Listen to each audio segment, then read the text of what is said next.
Welcome to Burlap Teachers. Enjoy the video. You begin by adding a minimal HTML scaffold and a placeholder div for the player. Once done, include the YouTube iframe API script so you can control playback programmatically. Make sure your container enforces a 16:9 aspect ratio for consistency. This prevents layout jumps. You should also choose whether to use the simple iframe embed for static playback or the API for custom controls and event handling, because that decision changes the next coding steps. Now implement the JavaScript that creates the player. Call new YT. Player with your element ID, set video ID and responsive dimensions, and register on ready and on state change handlers.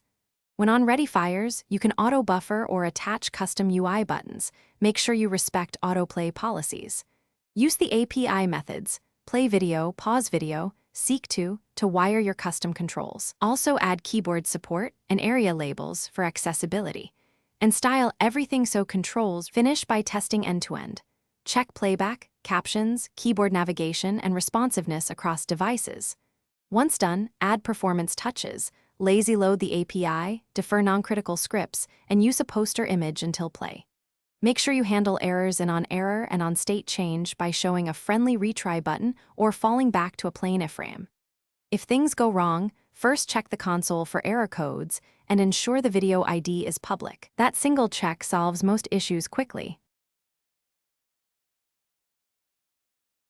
Thanks for watching. Consider subscribing if this video helped you.